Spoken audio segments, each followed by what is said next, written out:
دواړه راغله درې واړه شرک په صفاتو کې په ذات کې او په افعالو کې ټول ختم شرک باندې الله ډېر خفه کېږي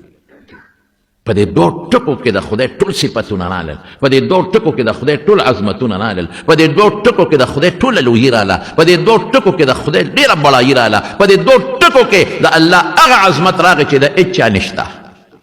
په دې دوه ټکو کې تا دا اقرار وکړه چې خدای د هر قسمه عیب نه پاکې موږ د عیبونو مجسمې یو په تا کې نشته رښتیا ووایه په دې دوه ټکو کې دا ټولې خبرې رالې نو چې دا ته ووایې نو الله به خوشحالېږي که نه به خوشحالېږي ځکه حضور پاک فرمایي دوه خبرې دغه دوه ټکي دي الله ته خوښې دي د الله خپل صفت خوښ دی زما نه دی خوښ زما خپل صفت خوښ دی سره د دې چې زما دا صفتونه دا زوال لري یو هلک به ډېر ښکلي خشته به جینکۍ به پرې مینېږي دومره ښکلې به خو چې دی بوډا شو ملی راټیټه شوه غاښونه یې ورته خولې کپه شوه مخ یې چیچړ شو رود یې پرې راپرېوتی بس ختم حسن لعب یو جنۍ به ډېره خوبصورته وی ځان به ترې وکړي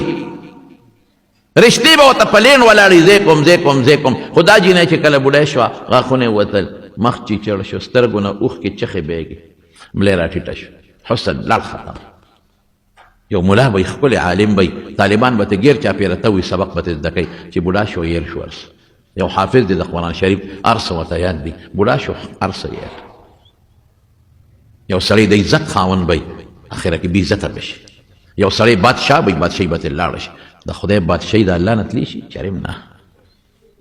یو سړی به د مضبوط طاقت خاوند دی پهلواني به کوي او جنګېږي به د غټو پهلوانانو سره خو چې بوډا شو هلکه وایي د ریټایرمنټ واغېش بس دی نور پهلواني نه شي کولی دی نور باکسنګ نه شي کولی دا ریټایر شو دی نور کرکټ نه شي کولی دا ریټایر شو دی نور فوټبال نه شي کولی دا ریټایر شو دی نور والیبال نه شي کولی دا ریټایر شو د ده طاقت کمزورې شو ختم شو زما په رب قسم چې زما د رب طاقت نه ختمېږي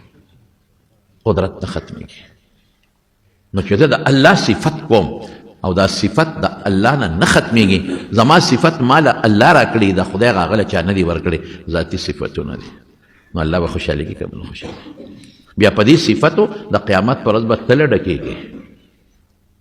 تله دومره غټه تله ده چې حضرت داود علیه السلام د الله نه سوال وکړ وی الله د قیامت پر ورځ چې ته پې وزن کې دا تله راته وښایه نو چې الله ورته وښوله نو بېهوشه پرېوت نو چې په هوش کې راغی نو جاړي جاړي جاړي ولې جاړي الله دا خو دومره غټه ده که دا اوه اسمانونه اوه ځمکې په یو چابړي کې واچوې په دې پوټې ګوټ کې ځای کې خدایه زما په عمل به دا څنګه کېږي دونه عمل له کم ځای نه راوړه کم ځای نه دونه عمل لا پیدا کړه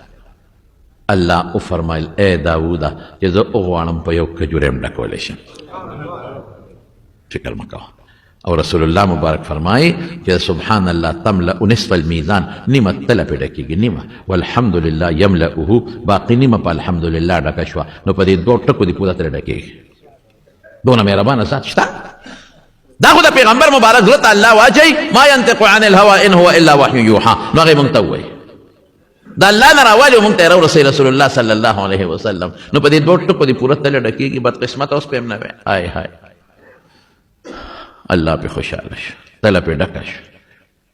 ژبه باندې اسانې دي سخت ستړی کېږي پیم نه او حضرت ابو هریره فرمایي د حضور پاک نه حدیث نقل کوي چې چا په شواروس کې دروازې سل کرته وي محیت ذنوبه ګناهونه به ختم شي وان كانت مثل زبد البحر اگر که د دریاب د زګ عمره ولیني او یو روایت کې راځي وان كانت اگر که